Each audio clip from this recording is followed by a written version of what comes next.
아멘. 오늘은 마가복음 10장에 있는 말씀을 통해서 우리가 하나님의 말씀을 나누도록 하겠습니다. 여러분, 이 세상에 수많은 민족들이 존재합니다. 그 중에서 유대인이라는 민족이 있습니다. 이 유대인이라는 이 민족은 이 세계 속에서도 아주 극소수의 민족입니다. 유대인들은 세계 전체 인구 중에서 0.2% 정도만 차지를 하고 있습니다. 그런데 이 0.2%를 차지하고 있었던 이 유대인들이 되게 위대한 일들을 한 게 있습니다. 그것이 뭐냐면, 여러분, 세계적으로 유명한 상이 있는 것 아시죠? 그 상 중에 노벨상이 있는 것 여러분 아십니까?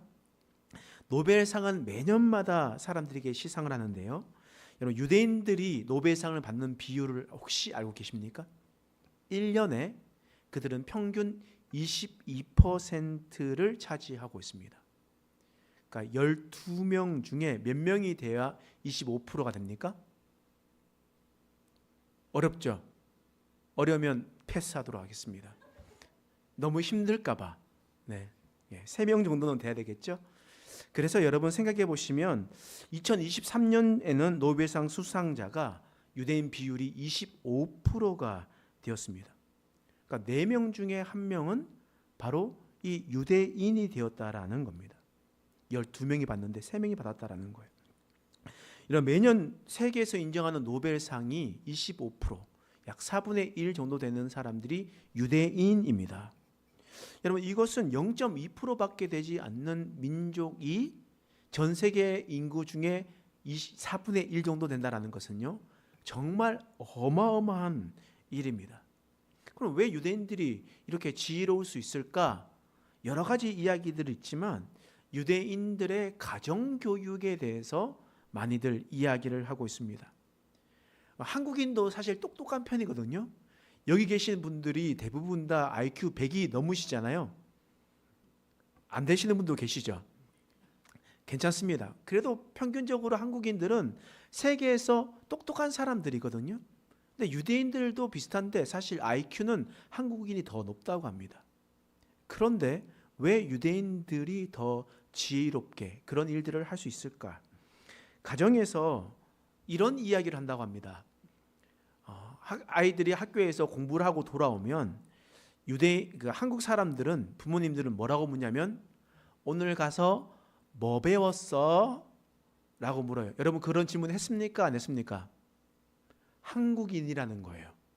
한국인은 그렇게 얘기합니다. 그런데 반면에 유대인 부모들은 뭐라고 얘기하는지 아십니까?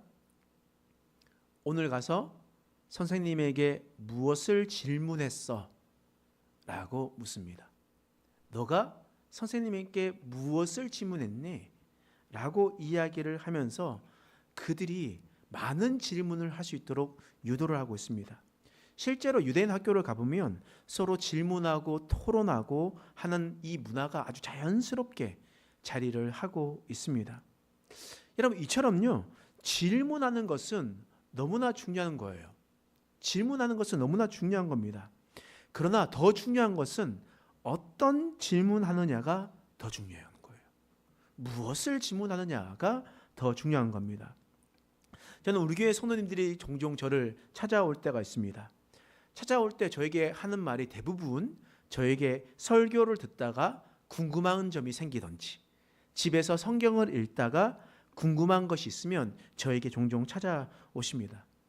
사실 저는 그때요, 너무나 반갑고 너무나 감사해요. 이분들이 그 말씀을 허투루 들으려고 하지 않고 정말 말씀을 집중해서 들으려고 했구나. 또 삶 속에서도 말씀을 가까이 하려고 하고 있구나라는 생각에 너무나 목사로서 기쁩니다. 그래서 여러분, 저에게 많은 질문을 해주세요. 그러니까 질문해 주셔서 제가 모르면 알아서라도, 공부를 해서라도 여러분께 알려드리도록 하겠습니다. 그래서 너무나 좋은데요. 근데 우리 교회 성도 같지 않으신 분들이 종종 있습니다. 무슨 말이냐면, 악의를 가지고 찾아오는 사람들이 있어요. 그러니까 어떤 질문을 하더라도 목사를 공경에 빠뜨리려고, 곤란하게 만들려고 질문을 하려고 하는 사람들도 있다라는 거예요. 우리 교회 사람들은 절대 없습니다. 저도 어디서 주워 들었던 얘기예요. 그런데 그런 사람이 있다고 하더라고요. 여러분, 그러니까 질문하는 것은 자신의 성장에서 너무나 중요한 건데, 그런데 거기에서 내가 무슨 질문, 어떤 의도로 질문하느냐는 더 중요하다라는 거예요.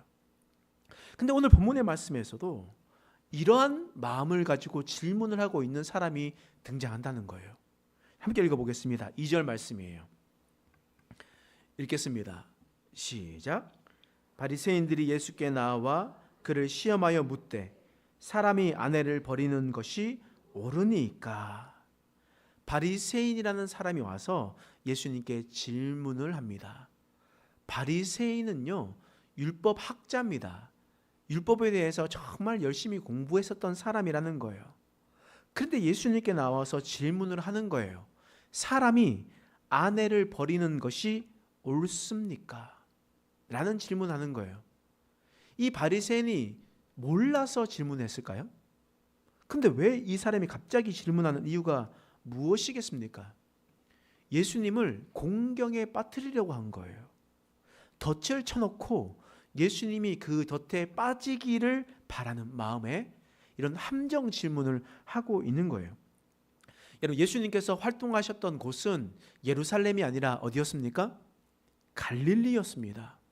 여러분, 그곳에 그 갈릴리에서 다스렸었던 왕이 있는데요, 그 왕은 헤롯 안티파스였어요. 이 헤롯 안티파스가 어떤 일을 했냐? 이 헤롯 왕이 자신의 아내를 버렸습니다. 자신의 아내를 버렸습니다. 그 이유가 뭔지 아십니까? 자기 아내보다 더 좋은 여인을 만났기 때문입니다. 아내보다 더 이쁜 사람을 만나서 아내를 버렸다라는 거예요. 더 심각한 문제는 이 헤롯 안티파스의 동생이었었던 동생의 아내를 사랑했습니다. 그래서 이 헤롯 안티파스는 동생 아내를 빼앗았어요. 제수씨를 빼앗았다라는 거예요. 이런 일들을 모든 사람들이 다 알고 있었습니다. 근데 그때 그곳에 있었던 모든 사람들은 침묵을 하고 있었거든요. 아무 말도 하지 않았어요. 근데 그때 그것이 잘못되었다라고 이야기한 사람이 여러분 누군지 아십니까? 세례 요한이에요. 세례 요한이 그것에 대해서 잘못했다라고 이야기했습니다. 그래서 그 결과가 어떻게 됐습니까?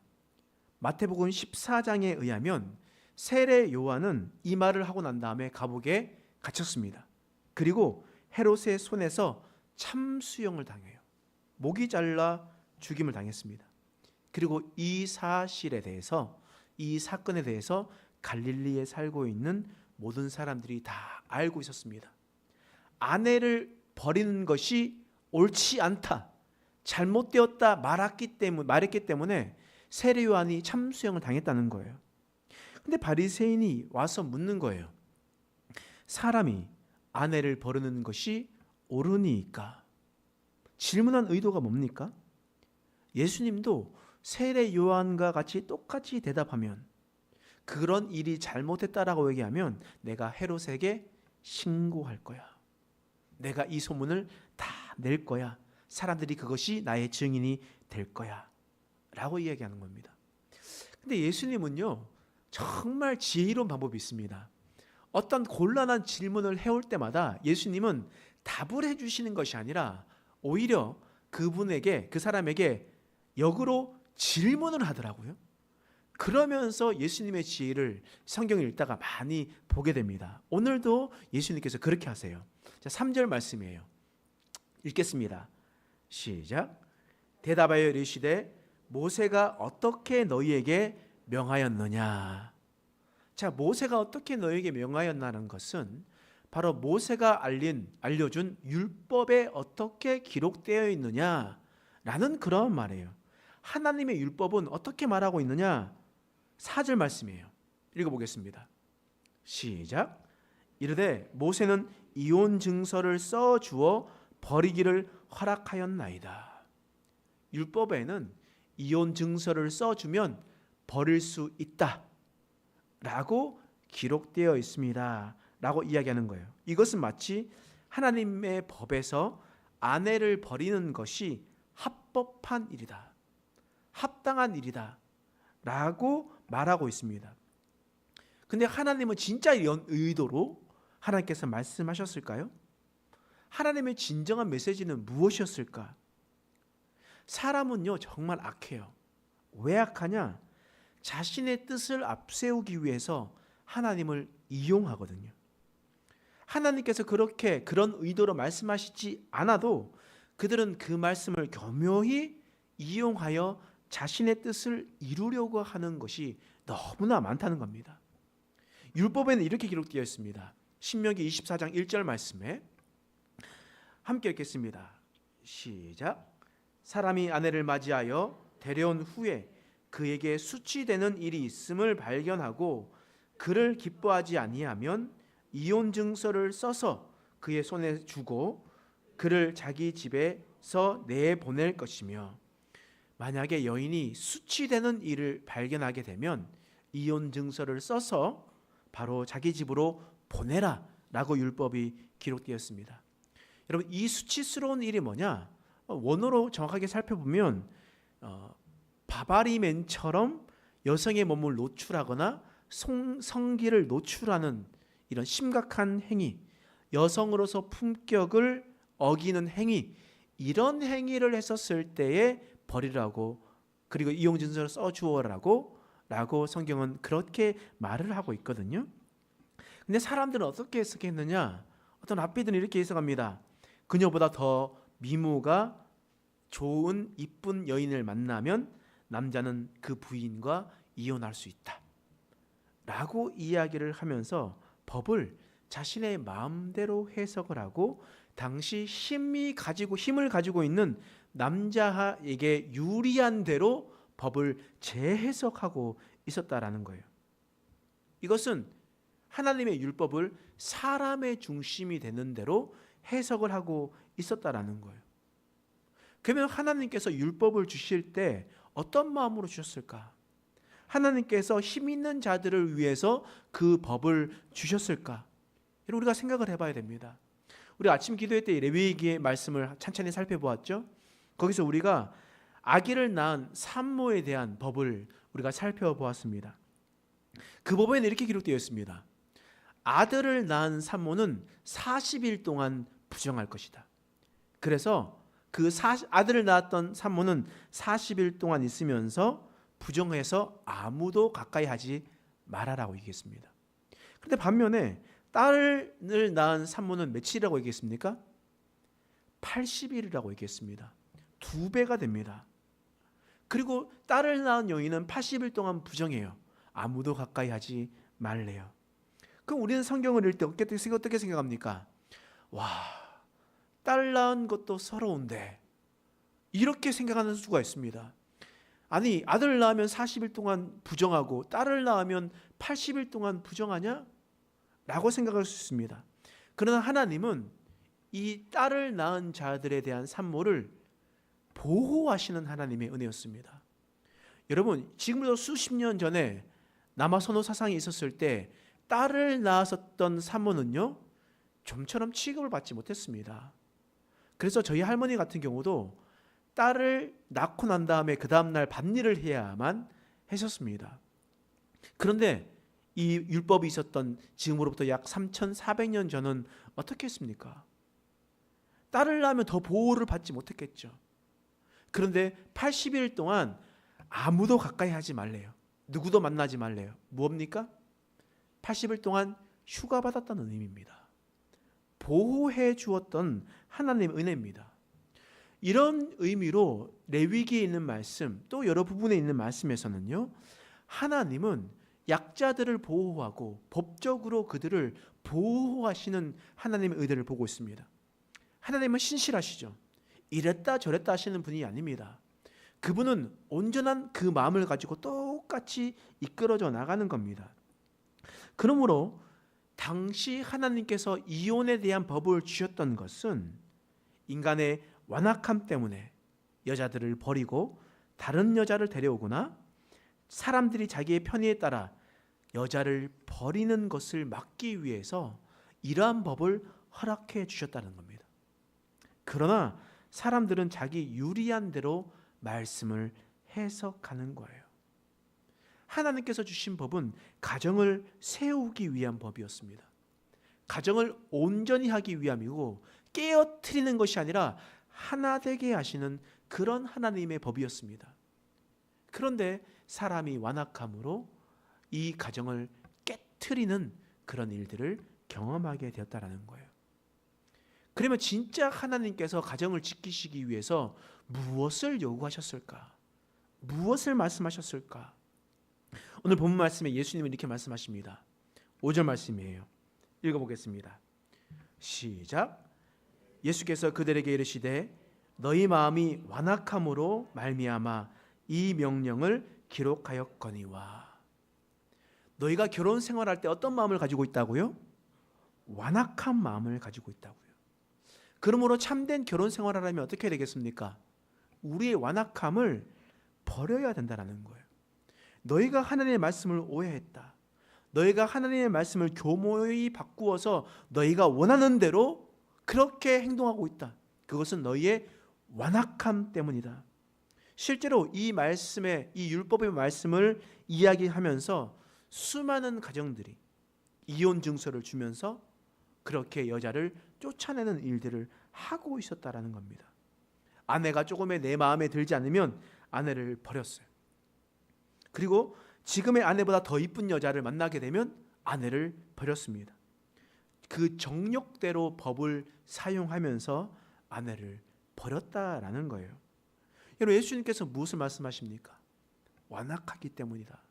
바꿔 말하면 너희에게 사랑이 없기 때문이다 라고 하나님께서 말씀하고 있습니다.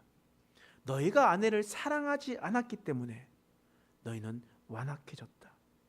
그 시대의 남성이 더 편하게 위해서 여자들을 힘들게 하였다. 그러므로 참된 결혼 생활은 완악함으로 하는 것이 아닙니다. 내 마음속에 완악한 마음을 품고 상대에 대한, 배우자에 대한 마음을 품고 있다면 지금 이 시간 당장 버려야 합니다. 참된 결혼 생활은 완악함으로 하는 것이 아니라 사랑으로 한다는 것을 여러분 믿으시기 바랍니다. 또 예수님께서 이렇게 말씀하셨습니다. 마가복음 10장 6절에서 8절 말씀이에요. 자, 함께 읽어보겠습니다. 시작. 창조 때로부터 사람을 남자와 여자로 지었으니 이러므로 사람이 그 부모를 떠나서 그 둘이 한 몸이 될지니라. 이러한즉 이제 둘이 아니요 한 몸이니. 아멘. 여러분, 참된 결혼 생활을 위해서 예수님께서 분명히 말씀하셨습니다. 그 부모를 떠나라. 정말 참된 결혼 생활을 하려면요, 그 부모를 떠나야 되는 겁니다. 그럼 어떻게 떠나야 되느냐? 경제적으로, 정서적으로, 심리적으로, 사회적으로 모든 곳에서 부모에게서 독립을 해야 되는 겁니다. 저에게는 부끄러운 과거가 있습니다. 어떤 과거냐? 제가 26살 때 결혼을 했거든요. 26살 때 결혼을 했었을 때 저는 대학교 4학년이었습니다. 그리고 마지막 2학기를, 결혼을 하고 2학기를 아내와 함께 같이 다녔습니다. 아내가 열심히 신학교에서 청강을 했어요. 그리고 난 다음에 제가 서울로 바로 올라왔습니다. 서울로 올라와서 처가살이를 하기 시작했어요. 이게 공부를 하고 있는데 공부는 하지 않고 논팽이짓 하면서 그렇게 열심히 있었습니다. 사역도 그때 하지 않았어요. 그러니까 제가 가지고 있는 돈이 있었겠습니까? 전혀 없었죠. 그래서 저희 부모님이 저를 너무 측은히 여기셔서 저에게, 저희 가정에게 얼마에 관한 재정을, 용돈을 주셨습니다. 그리고 난 다음에 살아갔었을 때요, 그때 저의 마음에 어떤 마음이 있었냐? 내가 힘들과 어려움이 있으면 내가 우리 아내와 상의하면서 어떤 것을 헤쳐나가려고 하지 않고 먼저 누구를 의지하게 됩니까? 부모님에게 의지하게 되는 거예요. 부모를 따라가게 되는 겁니다. 제가 또 돈을 받고 있기 때문에 부모님의 말을 잘 들어야 됩니까? 안 들어야 됩니까? 잘 들어야 되죠. 그러니까 아내 말을 들어야 됩니까? 부모님 말을 들어야 됩니까? 당연히 아내 말을 들어야 되는데, 그런데 또 그러지 못하는 마음들이 좀 생기는 것이 당연하게 되는 거잖아요. 그러니까 저희 아내가 곰곰이 생각하더니, 여보, 이제 우리가 그 부모님한테 받는 돈 끊읍시다. 잘한 겁니까? 네. 끊읍시다. 그래서 저는 처음에 사실 두려운 마음이 있었지만 아내가 얘기하면 아내 말 잘 들어야 되거든요. 아니면 큰일 납니다. 아내가 그렇게 얘기를 했기 때문에 나도 가면 고민을 하고 그리고 그것을 끊었습니다. 끊고 난 다음에 그때부터 완전한 독립을 할 수 있었습니다. 왜냐? 이제 내가 가장이구나. 나의 가장은 지금까지 나는 우리 부모님, 나의 아버지라고 생각했는데 아니구나. 나는 새로운 가정을 내가 세웠구나. 내가 가장이구나. 내가 이들을 책임져야 되는 거구나. 라는 생각들을 하고 있었던 겁니다. 여러분, 결혼을 했는데 부모님에게 용돈을 받고 살아가고 있으면요, 그거는 진정한 결혼이라 할 수 없습니다. 아직 그것은 부모를 떠나지 않았던 겁니다. 그러면 가정이 문제가 생기면 아내와 함께 고민하고 살아가야 되는데 그 시선이 다른 데로 옮겨지기 때문입니다. 그러므로 부모를 떠나서 예수님께서 우리에게 말씀하셨던 것은 둘이 한 몸이 되고 그리고 한 가정을 이뤘다면 그 부모를 떠나야만 한다. 경제적으로, 정서적으로, 심리적으로, 사회적으로 부모에게서 독립을 해야 된다라고 이야기하는 겁니다. 그럼 반대로 여러분들 중에 결혼을 한 자녀들을 두었다면 어떻게 해야 됩니까? 놓아줘야 돼요. 언제까지 끼고 살 거예요? 여러분, 놓아줘야 됩니다. 그들이 살아갈 수 있도록, 그들의 힘으로 일어설 수 있도록 도와주어야 됩니다. 여러분, 하나님은 어떻게 하셨어요? 최초의 가정 공동체가 누굽니까? 아담과 하와죠. 아담과 하와가 결혼을 했습니다. 또 하나님께서 그 가정을 이루는 사람들에게 이렇게 얘기했습니다. 선악과를 따먹는 날에는 반드시 죽을 것이다. 이제 이 명령을 지키는 것은 이 가정의 문제예요. 이 가정의 몫이에요. 근데 하와가 선악과를 따먹고 남편인 아담에게 주었죠. 그때 하나님께서 개입할 수 있습니까? 없습니까? 충분히 개입할 수 있는 상황이죠. 하나님은 그러하실 수 있습니다. 그러나 하나님께서 개입했습니까? 안 했습니까? 개입 안 하셨죠. 왜요? 부모를 떠나야 되니까. 그 선택은 그들의 몫이에요. 그 책임은 그들이 지는 것이고요. 그 결과에 대한 책임도 자신이 지는 겁니다. 이것이 바로 결혼의 원리라, 참된 결혼 생활이라 라고 하나님께서 말씀하고 있는 겁니다. 또 결혼한 사람이 떠나야 할 것이 있습니다. 그것이 무엇입니까? 과거의 습관에서 떠나야 됩니다. 결혼했다고 해서 옛날 습관 그대로 살아가서는 안 된다라는 거예요. 여러분, 옛날에 결혼하기 전에 만났던 다른 전 여친이 있습니다. 근데 전 여친이 있는데 결혼하고 난 다음에 전 여친 만나면 됩니까? 안 됩니까? 과거의 습관대로 살아가면 돼요? 안 돼요? 여러분, 결혼하기 전에는요, 술 펑펑 마시면서 밤늦게 밤새도록 놀다가 집으로 들어갔습니다. 그런데 결혼하고 난 다음에 나는 내가 원래 이런 사람이야. 나를 바꾸려고 하지 마. 나는 원래 이 모양 이 꼬라지고 나는 이렇게 살아갈 수밖에 없어. 라고 얘기하면 됩니까? 안 됩니까? 안 되죠. 여러분, 결혼을 했으면요, 과거를 청산해야 돼요. 과거를 청산하지 않고 그 과거를 떠나지 않고 살아간다는 것은요, 너희가 완악하기 때문이다 라고 하나님께서 말씀하시고 있습니다. 내가 처녀 때, 내가 총각 때 이렇게 행동했는데 난 결혼해서도 이렇게 행동할 것이야. 이것은 우리의 완악함이라고 말씀하고 있는 겁니다.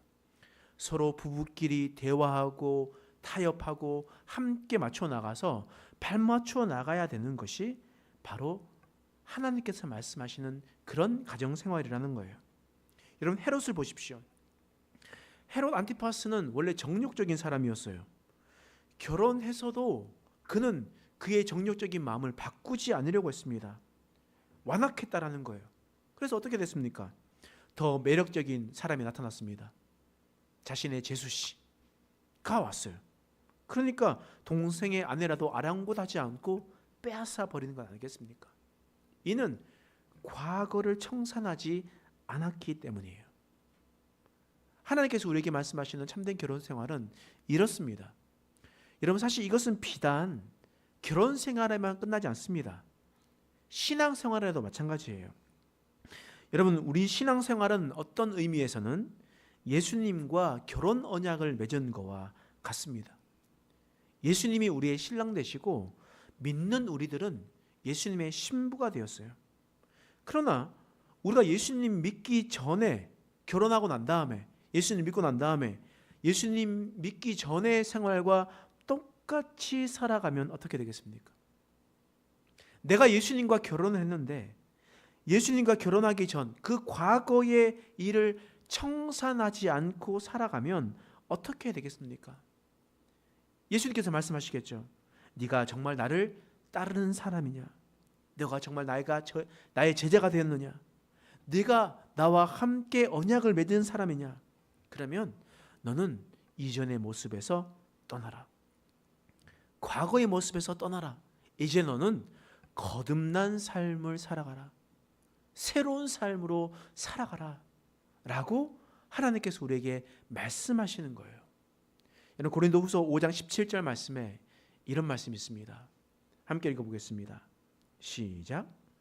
그런즉 누구든지 그리스도 안에 있으면 새로운 피조물이라. 이전 것은 지나갔으니 보라 새 것이 되었도다. 아멘. 우리가 주님과 언약을 맺고 주님 안에 있으면요, 우리는 이제 옛날 사람이 아닙니다. 과거의 내가 아니라는 거예요. 새로운 피조물이라는 겁니다. 거듭났다라는 거예요. 그래서 이전 것을 돌아볼 필요가 없다라는 거예요. 과거의 것에 연연할 필요가 없다라는 거예요. 이제 주님께서 말씀하시는 그 말씀 앞에 내가 새로운 모습으로 거듭난 삶으로 살아가라라고 주님께서 말씀하고 있습니다. 여러분, 아직 떠나보내지 못했던 것이 무엇이 있습니까? 우리가 비성경적이고 비도덕적이고 또 내가 원하는 대로 주님의 말씀을 왜곡하고 받아들이는 또한 그런 말씀대로 살아가는 모습이 무엇이 있겠습니까? 끊어내야 됩니다. 여러분, 행복한 교회가 지금까지 은혜로 잘 성장하고 있습니다. 그런데 우리 행복한 교회가 더 행복한 교회로, 더 좋은 교회로 성장하려면 어떻게 해야 되겠습니까? 우리가 재정이 더 풍성해지고 성도들이 많아지고 그래서 더 좋은 교회를 세우고 건물을 세우고 이것이 더 좋은 교회겠습니까? 아니잖아요. 진짜 좋은 교회는 예수님 닮은 교회 아닙니까? 주님의 말씀에 순종한 대로 살아가는 그런 교회 아니겠습니까? 주님의 말씀을 온전히 받아들이고 온전히 해석해서 그 말씀 위에 굳게 서는 교회가 더 참된 교회 아니겠습니까? 그런데 우리가 더 좋은 교회로 나아가기에 지금 끊어내야 될 것이 무엇인지, 우리 교회가 무엇을 더 조금이나마 정리를 해야 되는지 우리는 이 시간 앞에, 말씀 앞에 다시 한번 돌아봐야 됩니다. 여러분, 하나님께서는요, 아름다운 가정, 아름다운 참된 결혼 생활, 또한 하나님의 순결한 신부로서 우리의 신앙과 교회의 삶을 우리에게 도전하고 계십니다. 더 이상 우리가 이전의 것에 목매이는 것이 아니라 새로운 것으로 주님의 말씀을 온전히 받아들이며 살아가는 저와 여러분 되시길 간절히 축원합니다. 기도하겠습니다. 하나님, 오늘 말씀을 통하여 우리를 깨닫게 하신 것 감사합니다. 하나님, 우리는 하나님의 말씀을 왜곡합니다. 내가 원하는 대로, 내가 뜻하는 대로 주님의 말씀을 왜곡하며 받아들이고 있습니다. 이제 우리가 하나님의 뜻을 온전히 받아들일 수 있는 자가 되게 하여 주시옵소서. 아리가 또한 우리가 이전에 있었던 과거의 죄악 속에서 떠나게 하여 주시옵소서. 오직 주님을 만났을 때와 만나기 전의 삶이 완전히 바뀌어가는 거듭난 삶을 살아가게 하여 주옵소서. 이전 것은 지나갔으니 보라 새 것이 되었도다 말씀하셨습니다. 우리가 그리스도 안에 거하며 주님의 말씀에 순종하며 살아갈 수 있는 우리의 인생 되게 하여 주시옵소서. 감사드리며 예수님의 이름으로 간절히 기도드립니다. 아멘.